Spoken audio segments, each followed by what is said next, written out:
Welcome to another episode of the Thunderstock Show, collection of valuable brainstorms to enhance your life, liberty, and pursuit of property. Today's guest is a special one, Raleigh Williams. He's an ex-M&A lawyer, exited entrepreneur, best-selling author who helps entrepreneurs take chips off the table and find their personal purpose. Raleigh, thanks for joining today. Good to be here, bro. Let's get into it. Let's dive right in. You had quite a lot going on in your career. You're now in Salt Lake City area. Mhm. When you were growing up, what did you want to be when you were growing up? When you were in high school? That's a good question. So when I was growing up, and this is actually something that I've just barely started um, paying more attention to. When I was a little kid, I wanted to be nothing other than a professional football player. That was kind of my first love was football. I was borderline obsessed with it. I played quarterback, and so as a kid, I was obsessed with Bobby Bowden. I don't know, you know who that is. He was the head coach of the FSU Seminoles. Yeah, are you Gator? So No, I'm just Steve Spurrier was like Satan incarnate to me, and Bobby Bowden was like my bulldog. I had an English bulldog. I named him Bowden. Um, Bobby Bowden was like my idol. That was the guy that I really wanted to be. I grew up on Junction Boys, so I don't have any dog in the fight. So as a kid, athletics were, I think they were the one place that kind of felt like my own place. I played tennis in college for a year because I played quarterback, but I'm 5'10" on a tall day, 5'9" in reality, and so my quarterback career was cut short. And then so once the athletic avenue kind of ran its natural course, I also grew up in a family of lawyers. My dad's an attorney, and so as a kid who didn't really know himself outside of athletics, um, law seemed like the right answer. It seemed like a safe answer that everyone was okay with me doing, and kind of, when you're in college and you're trying to date girls, telling girls that you're going to law school is a good thing. It seems like, you're with someone that's got a good head on their shoulders. Mhm. And so I went to University of Chicago, which is a great law school, and kind of I thought, this was going to be my path. And 30 days into my law firm job, after I spent $350,000 training my brain to think like a lawyer, I had a panic attack that on my way into work, and Whoa. was like, this is unsustainable. I can't do this for the rest of my life. But all of my identity that I had built at that time, was all based on how good I was at school and how logical I was. And so I'd kind of learned to put on this mask of, law, and the panic attack kind of showed me that I had picked the wrong path, but I had no idea what the right path would be. And so I went on a little journey of self-discovery, trying to figure some things out. Um, Failed at a bunch of stuff. 9 months later, heard of escape room businesses. Um, that felt like the right answer. So I followed that, quit my law firm job 9 months in, moved into my in-laws' basement with my wife and my 2-year-old daughter with $15,000 in our bank account, and started an escape room business that 6 years later I sold for 26 million bucks in 2022. And So that was a lot of that's easy. activity and like That's the entirety of my life. That's 35 years and 35 seconds, you know? I want to dive into a couple things there. As someone that's also too short to play quarterback, that I had a father who was in the SEC. Oh, Uh, really? I grew up like you're going to the NFL, and it's just Yeah. like, well, I stopped growing in ninth grade, so that's going to be a Yeah. pretty tough sell. Yeah. I totally relate on how the athletic identity. Now, it turns out if you do wrestling, then you can be whatever height and still like play in college. Sure.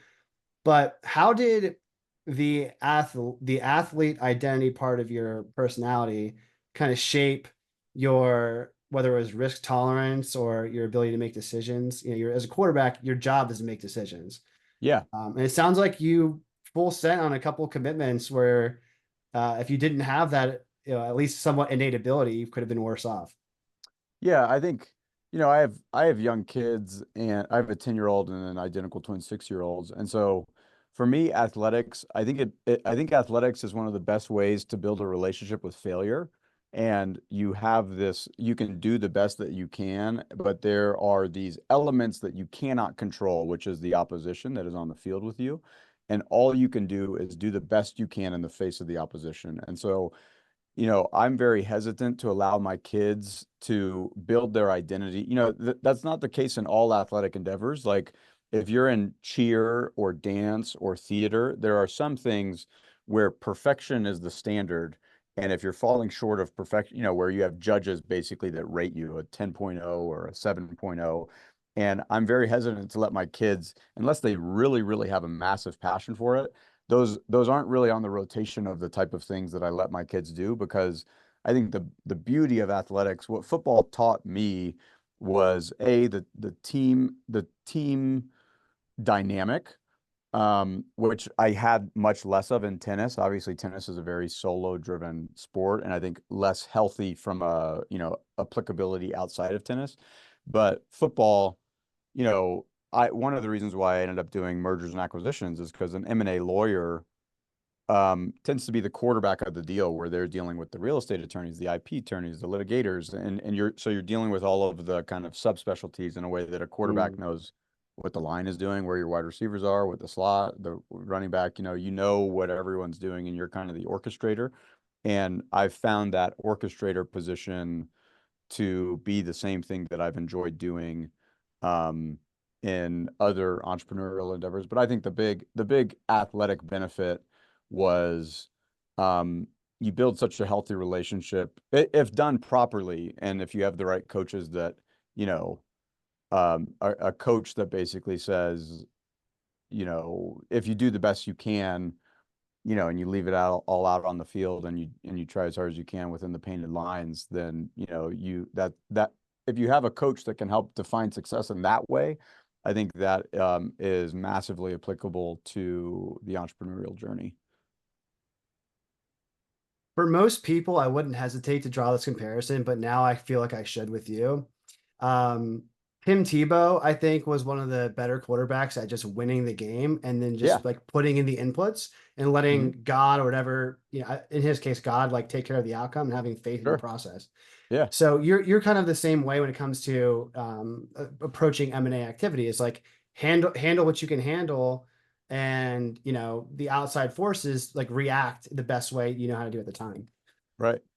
And Yeah. is that good? In any aspect of life, I think this, you know, I think entrepreneurship has kind of it's blown up massively in the past 10 or 15 years. And business and entrepreneurship, I think, is one of the least useful things to study in and of itself. I think most of the great business people that I've ever been associated with, they draw their business principles from outside disciplines.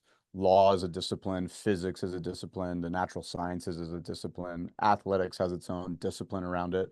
And I think I think I try to approach approach entrepreneurship. Any entrepreneur is by definition taking a risk into the unknown, and so there are a whole set of uncontrollables that they aren't even aware of yet.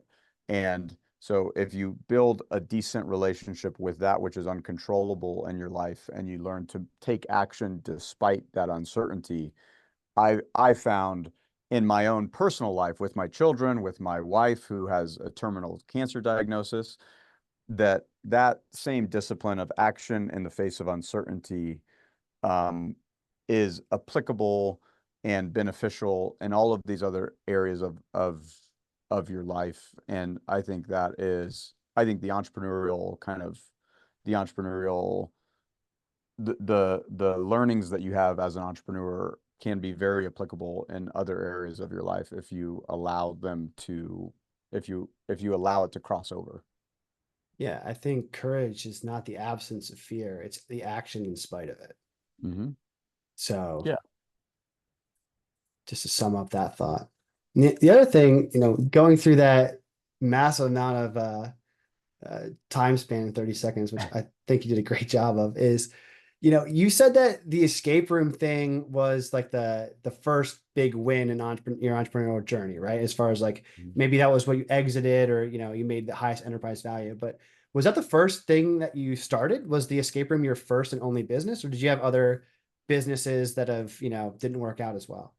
I had before I started that, I've had a bunch of failures since that, and simultaneous, a bunch of things that I tried to start adjacent while I was running the escape room business, which turned into an entertainment. When we sold for 26 million, it wasn't just a single escape room. It was escape rooms, trampoline parks, axe throwing, and we had 7 locations in 3 different states. And so we had grown it into kind of a family entertainment business, but it started as an escape room business. Um, when I had my panic attack at the law firm, again, the panic attack didn't tell me what my next thing needed to be. It just told me that I was in the wrong thing. And so after that, I got my real estate license. I tried to be a realtor on the side of my job. I tried to buy tax liens. I tried to start a faceless Instagram account, and all of those things failed. They were side hustles that I was trying to do at a law firm.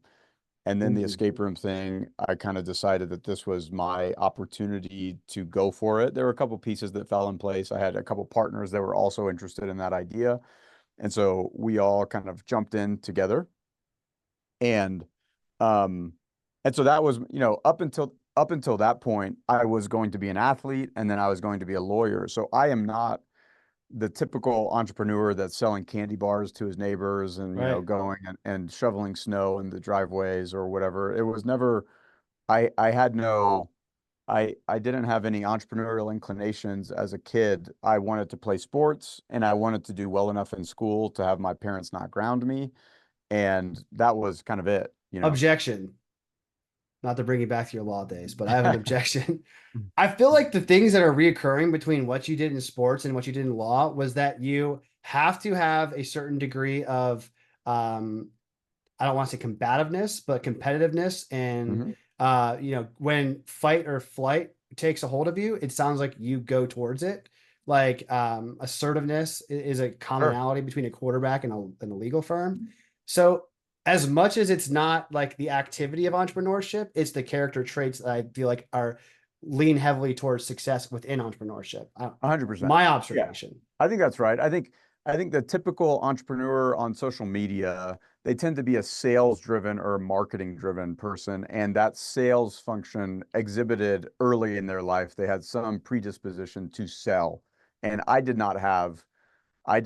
was not selling things.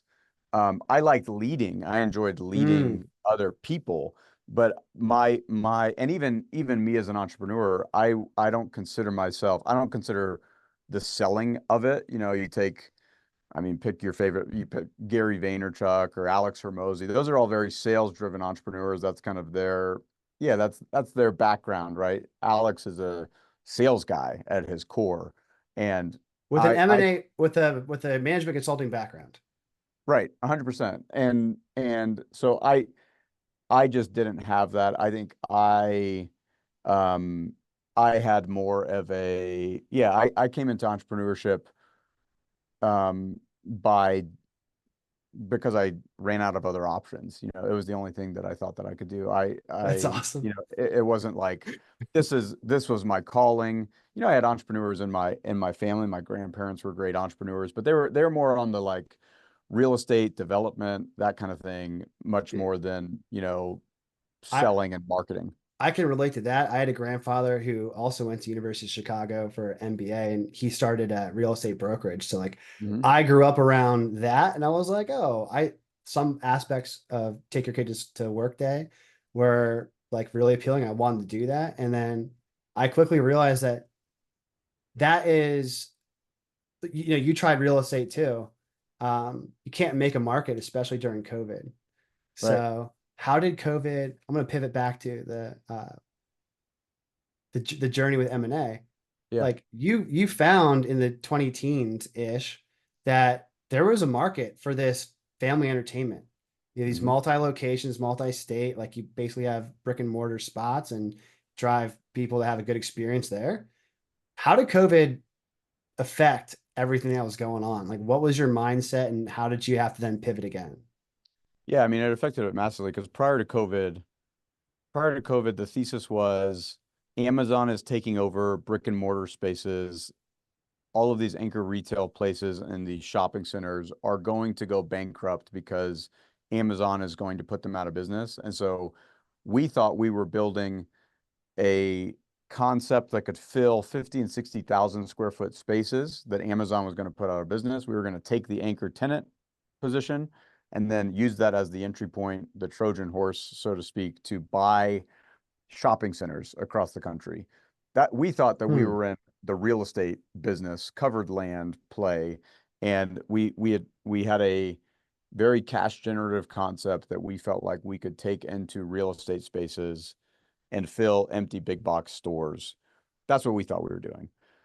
And we felt very confident at that time that if there was a market correction, like there was in 07, 08, that was kind of, the two big market corrections in our Totally. lifetime, in my lifetime, has been um, the real estate crisis in 07, 08, and then the dot com crisis in 99, 2000. And so we felt like if the next crisis looks anything like the former two, we're very well positioned with our concept, and we felt like we had a very recession resistant business, very durable business that wasn't going anywhere anytime soon.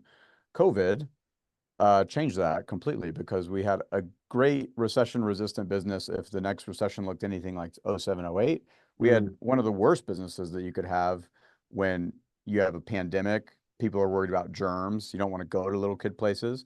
And we had a very high fixed cost business model where we're paying 50 or $60,000 a month in just rent and no one can go anywhere. And so COVID revealed a weakness in our thesis that we had. And with that weakness, you basically have two options anytime you're in a business that you realize you've miscalculated something somewhere, where you say, this is a weakness and I want to iterate the business out of this weakness and build a stronger business that is no longer subject to this weakness. Or you say, I'm out. I want to quit. I don't, this is a weakness. And, if I knew that this weakness existed from the beginning, I wouldn't have done it in the first place. And that was my decision. My decision was I had gotten into this business because it was basically a little life raft outside of the practice of law that I wanted to pursue. And I had turned it into a dinghy, and then a tidal wave came, and I was like, I didn't want to do this. I've done this for longer than I wanted to anyway. This was never going to be my thing. This was Right. just a thing. And so I want to ride out the storm as long as I can to salvage the value that is salvageable. And then I want to get out and go find a different game to play. And so COVID was kind of the refiner's fire, if you want to say, that said, I've picked a business that I no longer want to be in. And this is what I try to help entrepreneurs see when they've been, when you've been heads down in the forest trying to carve out your little niche for 10 or Right. 15 years, and then something comes over the top of you that shows that the business has changed in a way that you didn't anticipate. The question is, would you start this business over from zero if you knew everything that you knew about the business today? And for me, that answer was no, I would not. And so I decided to, write it out for as long as I needed to and then get the hell out when I could. I want to pencil, like, underline, double click that question because I feel like I've interviewed 100 plus people and they haven't said that that would be the keystone question. And I want to paraphrase it. The question is, would you start this business all over again, knowing what you know now, Hmm. starting from zero? Yeah. Huh. And Because that it, answer for you because is that, easy. You said no. because it changes it because you're so used to, well, there's so much momentum here, and the default option is to just keep going. And this is where a sports mentality actually does disservice to a lot of entrepreneurs, because we think of continuing as a win and quitting or selling as a loss. And so many entrepreneurs have their entire identity wrapped up in what their business is. Totally And true. so to sell or to quit feels like a fail, or it feels like you've, sold out in some way. But in entrepreneurship, there is no time there. You have no external factor that says it's time to end the game. if you're not paying attention, I would say the market is a good external factor, and your own internal knowing of what used to bring me enthusiasm, what used to bring me joy, now brings me boredom or apathy or dread. That is its own internal time clock that I think entrepreneurs start to ignore or cope cope their way out of Right. through addictions Make or through excuse spending or for for or whatever. mhm. And they have their internal time clock that says, I've played this game too long. It's time for me to go find a new game or to focus on something else. But the money's too good, or what else would I do? Or these employees are counting on me, and they talk themselves back into the labyrinth that is trying to push them out of it. You've done a great job of listening to it throughout your career, whether that's listening to the market conditions or whether that's listening to your internal intuition. Just like Hmm. a lot of entrepreneurs, like you said, look at that I can suffer really well as a Yeah, badge of honor. And you're like, well, weigh the pros and cons of the continuing suffering. Where does that take me? Or is this like something that does not get better with time and effort? right. I find through my experience in M&A that a large percentage, I'm not going to put a number to it, of founders, they wait too long to sell their business. Hmm. And that could be based on the several D's, whether it's death, divorce, disease, whatever you want to call it, business partner breakup. And then the business starts to lose enterprise value, and it becomes harder and harder to sell. Then they feel stuck. Um, and you never had that ego type attachment to your existing business. You're like, hey, let's get win while the winning is still available. Yeah. I take no. One of the things that I learned from my dad, who was a great lawyer, was, and I remember this, and I try to say this to entrepreneurs as often as I can, is that your business has no ass to kick or and no soul to save. There's nothing inherently spiritual about business or about entrepreneurship. To the extent that it brings you joy, I think that's beautiful. To the extent that you can find purpose in that, and for some time, I think that's great. Um, but don't be in awe of an entrepreneurial thing. There's no, your success in business has very little to do with how happy you are or how fulfilled you are. And I'm not saying to go and live in a monastery for the rest of your life either. I'm just saying there's some answer in the middle somewhere that you have to find. And at the end of the day, I think a lot of times, especially the problem is what it takes to start something that can free you from one part of your life can then trap you in the next part of your life. My escape room business freed me from law, and it was a beautiful and it was a very fulfilling thing. And then 6 years down the road, it then trapped me from my next thing that I wanted to do. And you had to escape And the escape room. and I had to escape the escape room, right? Yeah. And and so at the very beginning, you do have to have some tolerance for suffering and some tolerance for uncertainty, especially if all of your identity has been with pleasing the crowd and doing what your parents want you to do. You will feel suffering at that time. But then when you're going on, you have to pay attention that there's a new type of suffering where you're white knuckling your way into growth and into the next stage.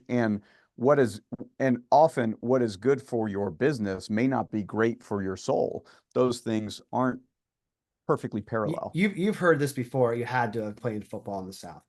Are you hurt or are you injured? Yeah, that's right. It's the same thing with business, right? That's an exact analogy. Like, do you have a fully blown out ACL? Then maybe Right. don't continue. Like, um, eh, that's such a poignant thing because you're not shying away from the dark side of entrepreneurship. And I think it's an incredibly important message to continue to, I mean, to put out in the world. It's because it's just like, yeah, like results may vary. Just because you Yeah. had success doesn't mean that it's guaranteed. Like everyone's different. They have their Yeah. own background. And if you talk to some of the biggest founders in the world, one of the co-partners in NVIDIA, they asked if 30 years ago, you knowing what you know now, what would you have done differently? He goes, I wouldn't have done I wouldn't NVIDIA do it. because it was a Yeah. million times harder than I thought. Yeah. There's this one of my favorite quotes is when Alexander the Great is out conquering and there's this shaman that's in the middle of the road that's in his way, and Alexander's lieutenant goes to the shaman and says, "Hey, get out of the way. There's Alexander the Great. He's conquered the known world. What have you done?" And the shaman says, I've conquered my need to conquer the world. Mm, And Alexander smiles and just goes around the shaman on his way. And I think when you're starting, the desire to conquer the world is beautiful. And if that can impel you to action and impel you to kind of figuring out who you are and what you enjoy and what you like, I think that's a beautiful thing. But at some point, I think the narrative, I think a lot of entrepreneurs, later stage entrepreneurs, tend to lose the plot of why they got into it in the first. When you're starting, you tend to think that it's for freedom, right? mm. I want freedom. I want to be able to call my own shot. I want to own a business. I want to do my own thing. And then you get 10 years down the road and you wake up and you realize that your business owns you much more than you own your business. And that freedom that you thought, you have economics, you have economic freedom, Sure. but you tend to not have freedom in a lot of other ways. But you might And also have personal guarantees and be leveraged in 100%. debt, Yeah, there's a reality to all of it, right? You can't, and that's why, stakeholder expectations, not just your parents. yeah, you have to, when you're getting into an entrepreneurial endeavor, particularly, I had a lot of personal guarantees. I had off balance sheet debt in the form of leases that I was Mhm. signing on these places.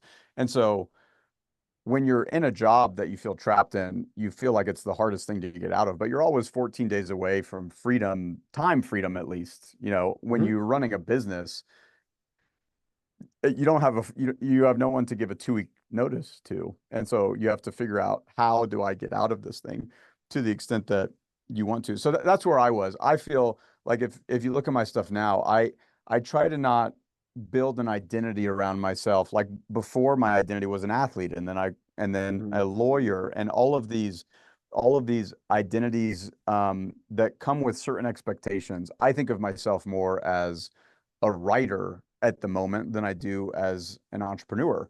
Because if I'm an entrepreneur, then I need to be taking risk and making money. That's the function of an entrepreneur. And I want to write with intellectual honesty. And if I want to write something that maybe isn't in my best economic interest, I want to be able to do that. And I'm at a stage where economics have been solved in some measure. I still have it within me. I want to Sure. make $100 million, and I still want to go on to the next thing. And I want to, I still have that part of me. I just try to not let it dictate and determine the entirety of my actions like it did at one stage. And I think, I'm not saying that where I'm at is the ultimate form that anyone should be at. I think in 10 years, if I'm saying the same stuff as I'm saying right now, then I've gone astray You're somewhere, not afraid you of know? growth and evolution, is what you're Yeah, saying. Like it's an iterative, if you're not iterating your process. identity, then you're not, to use a theological term, expressing sanctification or like improving and Sure. getting better. 100%. I think, dude, as someone that's followed your content for a while, I first got turned on by what you're putting out because I was also in the M&A space and, post COVID. And I was like, oh, this is some helpful stuff and unique perspective. And then, like, to share like a quick anecdote, I had two panic attacks probably in business, period. The first one was when I was in the delivery room for my firstborn daughter, and I was 3 years into being a managing partner and co-founder of a private equity firm, and like the things apply, right? There's the limited partnership guarantees, and the massive increase in growth of the firm, and I felt like I was trapped and imprisoned in this to the point where the nurse and my wife were like, "Get off your phone. We're having a baby. Like, why are you answering PE emails? Like, you're missing the whole." Right. I had a divine revelation or a come to Jesus, whatever you want to call it, like an epiphany. I was like, this ain't it. Yeah. Like I worked my ass off to have a wife and a kid. I'm not losing it because of the thing that helped me get to the dance. So Sure. then I knew at that point it was time to start planning my exit and get out. And then the other, I don't know if it was panic or whatever you want to call it, but 3 months in, newborn child. I lost my grandmother, and it was time. She probably lived a little older. My godmother, which was sudden and shock, tore my ACL, started a business, and then my mother was killed by a drunk driver in the middle of the day Jeez. on a Wednesday. And I'm just sitting there in my office, like, gut Yeah. punched. And I think at that time, the crossroads was either pack it in and just give up on everything that I've been trying to do as an entrepreneur, or like live in a way that would make my my infant child and my now deceased, well, the matriarchy of my family proud. Yeah. So but like you mentioned earlier about remembering why you started and remembering the whys. Hmm. Tell me, what are your whys now and with what you're doing with being an author? And I think the recurring theme of leadership. Yeah. Um, I went into law. The why for law was to please my parents and to get my dad's approval. Um, I, when I was a second year law student, um, my wife's brother was diagnosed with brain cancer as a 29-year-old. And so I thought I'm going to go to law. I'm going to become a partner. I'm going to do this for 10 years. And then, when I'm 35, which is how old I am now, when I'm 35, I'll figure out what I want to do with my life. My wife's my wife's brother was the first guy that was kind of young and given a terminal diagnosis, and so for me it was this thought of I may not have as much time as I anticipated. None of us determine the length of time that we are here on this earth. That was totally outside of his control. And so my why into entrepreneurship was I really wanted to be free from the bureaucracy and the mandates of when you're at a law firm, you spend all of your time focused on your client's problems, and and mainly the problem that you're focused on is how do I help you make more money? Mm. And that at the time I had no, I didn't that didn't rub me the wrong way in any spiritual sense. I was just bored with it. I wasn't above it. It just brought me it didn't bring me any It wasn't the enthusiasm. game you wanted to play. Yeah, and I don't know that I could have even articulated it back then. I just knew that something was off and I didn't know what.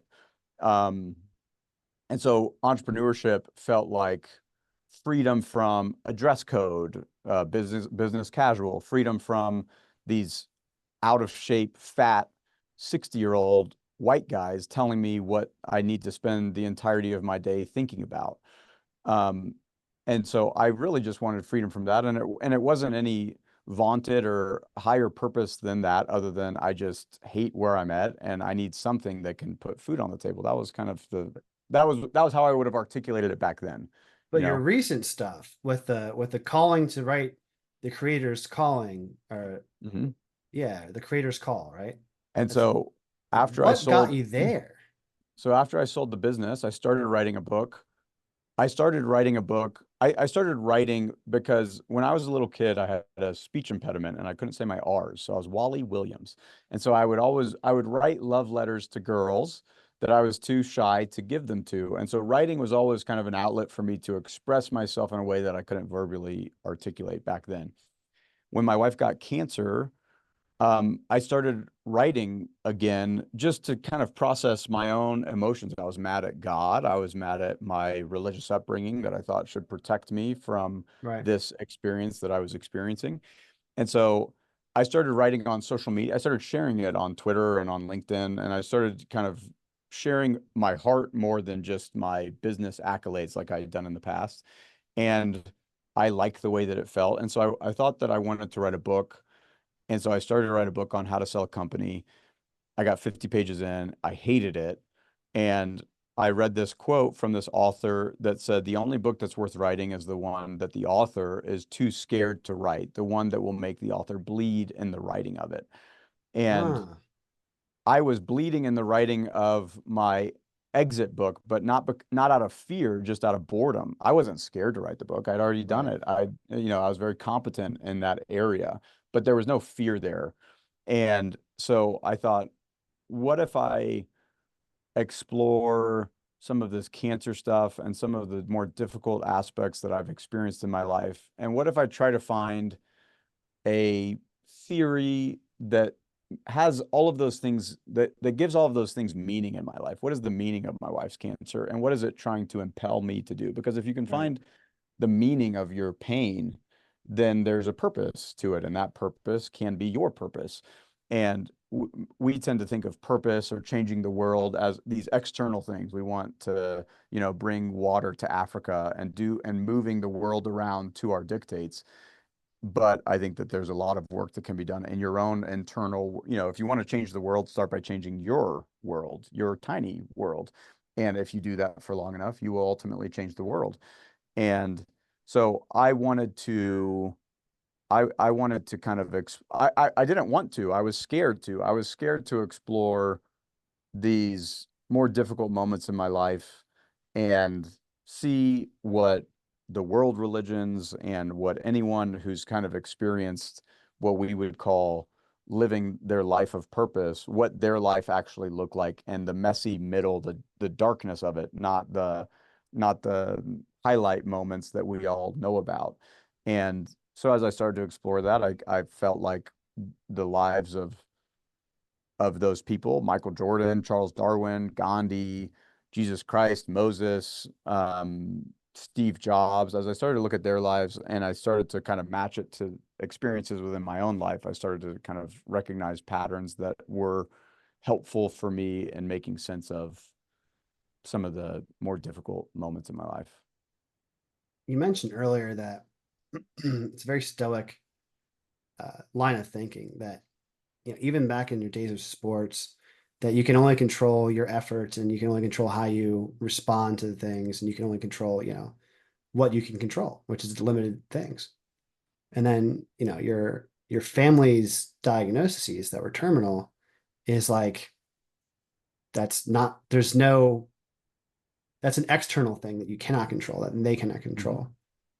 So what are some of the ways that you've changed your pattern behavior and your activities on a day to day? Obviously, there was the writing that would help you process your emotions and thoughts and really start to create content and, a message that was at some parts therapeutic, but also helpful to others. But what are some of the other actions that you really started to change and reevaluate? Um, I think I think it comes back to that quote of I've tried to pay attention to why I'm doing something. If I'm doing it for externally based accolades or because I want to sound important or because I want somebody to, when they introduce me, they think, oh, Mm, he must really have his shit together. I've tried to focus more and more on, is this work that I feel like is worth doing irrespective of the outcome? right. Irrespective of the economics attached to it. I start from that place. I still have, again, I'm not saying I'm not in a monastery. I still want to make money. I still know what my Sure. P&L say of the businesses that I'm involved in. Hmm. Um, but I've tried to take a more measured approach as best I can, and I still mess up and I get myself into things because I want the prestige of it or because I think um, it will make me feel good or look good to others. But I try as much as I can to surround myself with people that have less focus of that. I try to I for me I try to surround myself with people that I feel like are intellectually honest. That's probably my key thing that I think about. And an entrepreneur is at sometimes it's difficult to be intellectually honest because you have to always sell all of the time. Well, You need it to be goes back selling to and hawking that. your wares. It goes back to that moniker we talked about before about the traditional gurus who have the sales and marketing background that leverage the skill set of sales and marketing, trying to promote themselves and their accolade. In philosophy, the very important distinction, which I haven't got to talk to guests before about, is the appearance of things versus the essence of things. Yeah, And you don't give a shit about the appearance of things, which I is a don't. great thing if your goal is to be authentic and honest and Yeah, true, and you care about the essence of things. Like, does it really matter? Like, at the right. end of the day, like, am I making an impact? Sure, check the box on your P&L. Like, who, you got to do what you got to do to live, but like, Sure. is it making an impact on the things that you value the most? And I think Hmm. it seems like, for sure, because a lot of entrepreneurs, they don't get over the hump of, worrying about the approval of their parents or the approval of others, or a lot of the fear is really perceived of what will people think if I fail or I mess up. And it Yeah. seems like you don't give a shit about that fear anymore, which is, a positive, right? Probably somewhat pain got you to that point. So, outside looking in, whenever people act from a place of trying to avoid pain or avoid fear, they typically get more of it, I think. Yeah. And it seems like you're acting from a place of trying to express, if I could afford the observation, but try and express love for your family. Yeah, I think my quote that's in my other office that I tend to do these from is it says, "The cave you fear to enter holds the treasure that you seek." And Yeah. Joseph so Campbell. so Joseph Campbell, who is, I would say, my latest, what Bobby Bowden was to me as a 8-year-old, Joseph Campbell has become to me as a 35-year-old. And so I try to ask myself, what is it that I'm really scared of? And I found, another Joseph Campbell quote is basically, you know, where you thought to find an abomination, you find a God, and where you thought to travel outward, you come to the center of your own existence, and where you thought to slay another, you slay yourself, and where you thought to be Mm, alone, you'll be with all the world. And so I found my own brain will create these anxiety stories around how I will be perceived, or what it will look like, or how the market will receive something. And I've found enough that if I just keep moving through that, as long as it's a fear that's based on um, a fear of how I'll look, a very ego-driven fear, then I try to slay that fear as best I can, um, and move forward despite it. And like you said, courage isn't the absence of fear; it's moving forward despite the fear. And um, and again, I'm not perfect at it, and this also isn't something that I've come to naturally. I wanted to live my life in my head as logic and spreadsheet driven as I possibly could. And if that had worked for me, if my body had allowed me to do it, I would do it, or if I, maybe grew up in a different tradition and had um, a, a coping mechanism like alcohol or something else. Like, luckily, I've never really drank. And so I've never really gone down the party route. I've been married from a very young age. And so it kind of saved me from a lot of the ways that people try to kind of silence what their life is trying to tell them. You said life, liberty, and the pursuit of property. And I think if someone is living their life in that order, mhm. what is life giving to me? What gives me life instead of takes my life? What is liberty giving to me? What expands the liberty and the freedom that I feel within my life? And then tertiary, third, is how can I expand my property? you know and if you keep that Sure. order, then I think that you have a great life. And if you invert the order, then you will find that problems arise on a long enough time It's a horizon. pyramid shape, right? Yeah, So if the foundation of your pyramid is that of, keeping your life in order and the life of your family and those around you, it's going to be much easier to actualize your liberty. You'll have the yeah, freedom to express your thoughts and make decisions in a way that, keeps you free and not only gets you there, but keeps you there. And then at the end, if you have your life in order and you have your mindset in order, I would suggest it's a hell of a lot easier to win in the market if yeah. those things are covered. But then you flip the But pyramid and you have a foundation that is the size of a needle point, and right. any outside force will tip you over. And I think even most I know most men who listen to that, and you say, put your family life in order. They hear that and say, my life is my economic life. My contribution to my family life is the economics that I provide. Therefore, that must be what I do. And I think that that's true. Life will show you. It took me having my economic life in the most order that I had ever had it. Well, my family life was in disarray due to health conditions, to see my definition for what my life is has become too narrow, and the narrowness of that definition has caused discord in my life that now must be addressed. The greatest curse in equally parts, the greatest blessing was when I had the experience of having what I thought at the time, what my anger with God was losing my mother at Mhm. the age, she had it wasn't a health related thing. It was a complete like Yeah, one off yeah, accident. tragedy. Yeah, it was a tragedy, and there was a curse where it was like, wow, this is the most acute emotional pain I've ever felt yet. Um, be careful what you wish for. But at the Yeah, same time, there was the freedom that comes on the other side from having the reprioritization, like we talk about the pyramid analogy, like nothing else matters. Like it's almost like being in a fight or being in anything. The volume gets turned down on that which doesn't matter when you get that grief, because the only thing Right. at that point is dealing with the grief, you know. Mhm. So you have to get your house, your family, or your life in order, or else you can do almost nothing else. You're essentially Right. emotionally paralyzed, and some people never come back from that. And then Yeah. at that point, it's like I knew that the last memories I had with my mother were positive, and I didn't have to worry about her approval anymore because it was more like a spiritual thing, and we were on good terms. So it's like, okay, I don't have that number one voice, because usually when people have doubt, it's from one person's opinion, and usually Yeah. it's from a parent. And I Right. don't, I have zero doubt from the parent that's I believe in heaven. So Liberty was cool. And going on sales and doing marketing, putting myself out there, I don't give a crap anymore. Like there was no Yeah. fear. Like, what are you Yeah. going to do? Kill my mom? Like, you can't do that Yeah. again. Not to Right. be dark and insensitive about it, but Yeah. like, in what ways has grief formed your outlook on life? I think that's the question I want to get. Like, obviously it's painful, but at some points it's transformative.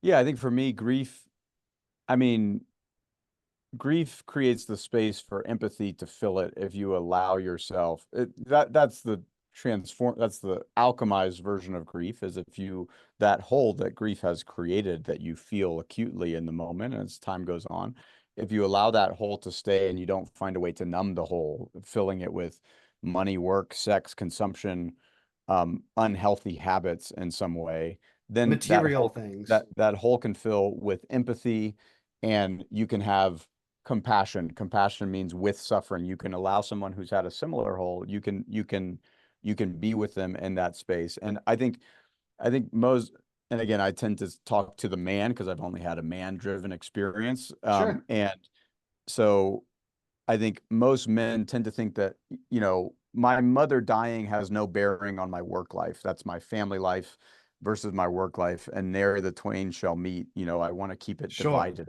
much as I can. And I've found that in my own life, the fulfillment that I get in work, the fulfillment that I get in my family life, the more when I'm talking to an entrepreneur about thinking about selling their company, Hmm. I I I talk to them about how enthusiastic they are about the business. And I talk to them about their own internal passion for the business. And if they feel, I felt some internal knowing that really transcended the economics of the business, that felt like I must get out of this thing. I must get out. And when I got out 6 months later, my wife got breast cancer, right? And so it transcended what the P&L said. And it transcended, maybe, if, I had people saying, well, if you hold on, if you franchise this thing, and if you're just in it for another 5 years, you can get to 100 million instead of this 26. And if you just keep going, right? And so I had this external environment that told me to do this thing. And I had this internal thing that said, no, now must get out. You must get out now. Mm. And I was grateful that I had listened, because that created the space for me to be there as best as I was capable of being there when my wife was diagnosed.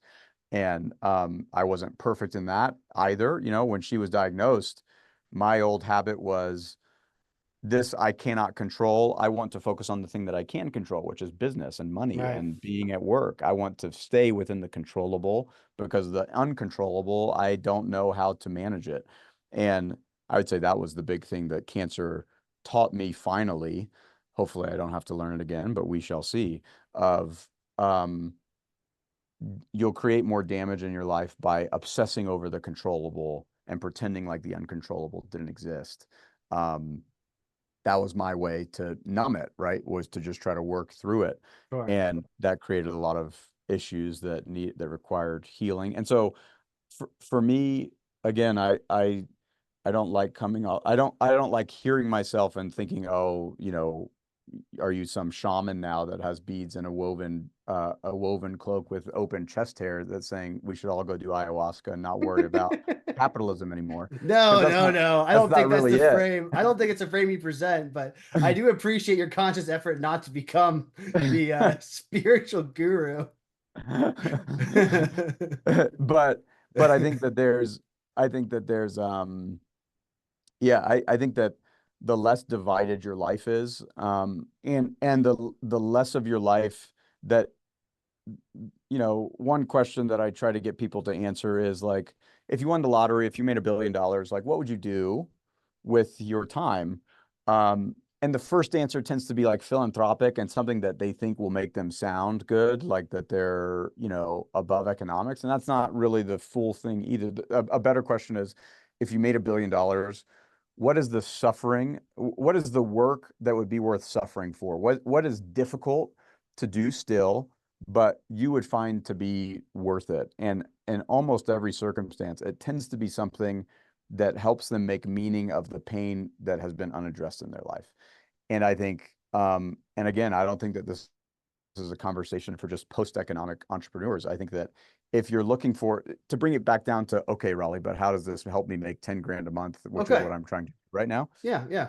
So my answer to that is entrepreneurship. The entry point tends to be buy my course and I'll show you how to make 10 grand a month, Right. in the next 60 days. And so your entry point into the gate is, this is going to make me money. And that's the only analysis that you're putting on it. Entrepreneurship is a long game.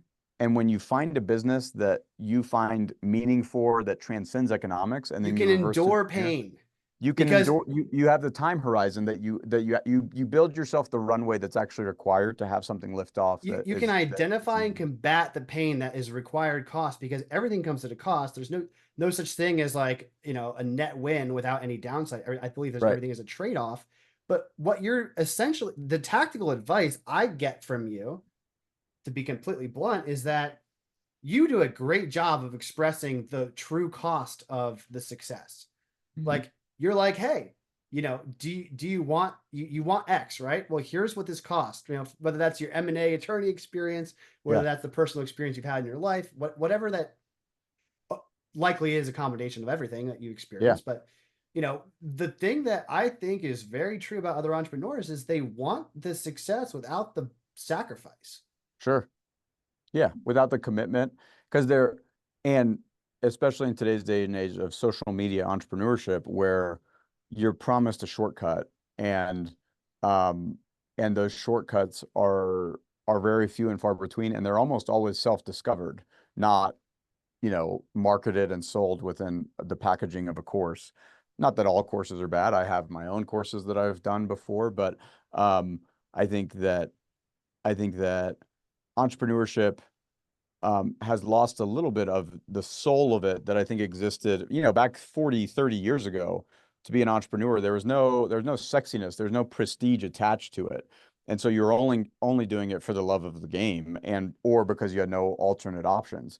Mm. Now, entrepreneurship is the same thing that law was, 15, 20 years ago. There was a prestige associated with being a lawyer that trapped me into it. And entrepreneurship has its own new prestige associated with it. It's something that's sexy that people want to talk about. And so if you even I would say private equity, if you look at the OG private equity guys, there's no prestige associated with what they were doing. It was like, what? Why are you not going to an investment bank? You're gonna, do a leverage buyout on these kind of shitty companies. And so all of the people that made the insane economics that private equity is still trading off of the back of today, those guys were not doing a prestigious thing. They were doing an entrepreneurial thing that had It, no sexiness you, associated, right? The essence of the thing versus the appearance of the thing. you made a post that said, you want to know what it's like in present day to have your head in a guillotine? Join several personal guarantee on a depreciating asset that's not necessarily performing. That'll be the closest you can feel. And you want to know what? I did that before, and I know exactly what it's like. But like, more people, maybe not more, or maybe just you. Like, when you talk about that, you get to like the connection point of an audience. You probably didn't even know I knew that you posted that. And it's Yeah, like, you hit the essence of someone's lived experience. So like, keep right. fucking writing, Raleigh. Yeah. That's my takeaway. Keep writing. Yeah, no, that's and that was, I got hit up, that I think I put the message on. I got hit up by a guy in Facebook that's like, "Do you want to do this?" And I don't even think I know who he is. I deleted some of the stuff that was kind of identifying, Right. so I didn't want to out him in any way. and out the group that he's associated with, but he's in an entrepreneurial cohort of a group of people that talk about how to buy businesses. And they say, well, if you get somebody to co-sign this loan for you, that's how we're going to do this SBA stuff. And so you get together and it's these people talking. I would call it the blind leading the blind. And so he's hitting people up like his guru is telling him to do, saying, hey, will you sign this personal guarantee? I'm going to be the operator of it. And one of the things I'm grateful for about my law background is you spend 3 years reading thousands of cases around the worst things that people have done to each other, Mm, right? And very conflict ridden. I mean, you don't go to a lawsuit unless someone has done something bad sure. and trying to navigate that. And so you spend 3 years in the dark side of humanity trying to figure out how these conflicts ultimately get resolved and who's responsible. And so, so yeah, that came to me in real time. And anyone who signs on to that deal does not know the guillotine that they are putting themselves into. And if they put them, and if they get their head chopped off, they'll learn, and it'll be for their experience. But to the extent that I can bring some realness to the conversation, then I feel that's somewhat my Yeah. obligation and duty. Yeah. Luckily, 5 years later, my head's still attached to my body, There but you go. I just thought I'd share, that the last question I have for you, are coming up on the hour, is okay. Bobby Bowden at 8, Joseph Campbell at 35. Hmm. At the end of the day, when you're 80 and you've written your books, you've got the heart, that which needs to come out of you, it's on paper, it's in the market. Yeah. How do you want to be remembered in terms of your leadership? Um, that's a good question.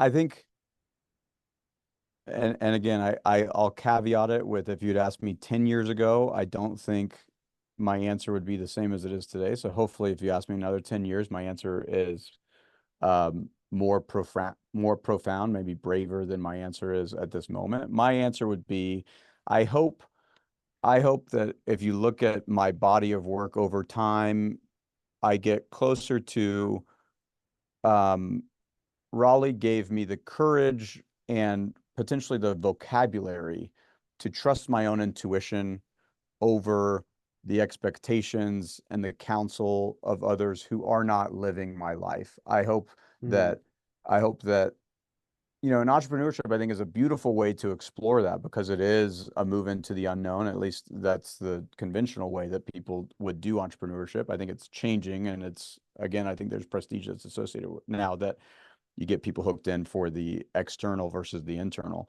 But I hope that my work, as I continue to live and progress, is I think your intuition is a better compass than anything else. And if you can find the way to trust it and create the space for it to show through more often, that it will guide you to bringing forth that thing that is within you that will save your life and that will give you life. And oftentimes your intuition requires you to make a pivot that is tantamount to a death of your old life and to bring a new life forth. The death of the old is required for the birth of the new. And that's a very difficult process that anyone has to go through. And so I hope to try to normalize that process and try to, like I said, give people a uh, I hope that at the end they say Raleigh was a smart guy, and he's a smart guy that told me to trust myself instead of he's a smart guy, so I'm going to trust whatever he says. He's a mm, smart guy, and everything that he did points me back to myself. And so I got to learn to trust myself because Raleigh's smart. And that's what Joseph Campbell did for me, in essence. Most of Joseph Campbell's stuff is not do what I say, I'm a guru and I will be your no, leader. It is the answer is within you, and look inward and bring that forth, and you'll be on your path. the last thing I'll say before I ask the easiest question of the day is a good leader creates, garners followers, but a great leader creates other leaders. Right. So you're striving to be a great leader. Yeah, and hopefully no one follows me. Hopefully they follow themselves. So speaking of following you, Raleigh, where can people find you online to do Yeah, so? hopefully no one follows me except for in the social media sense. Um, um, yeah, RaleighWilliams.co is where I tend to write my newsletter and then on social media, just Raleigh Williams, Twitter at the Raleigh Will. You can pick up my book, The Creator's Call, on Amazon. Um, and yeah, those tend to be the best spots to see my stuff. To everyone listening, I hope you enjoyed this interview that I, with full transparency, have been wanting to have for the last 3 years. Finally got there. I hope you enjoyed as much as I did. Raleigh, appreciate you and all the things that you've shared today and continue to do. For anyone listening, I don't run ads in the show. I don't want to ever run ads in the show. But the only ask I have is if you enjoyed it, share it with a friend. Until next time, be well.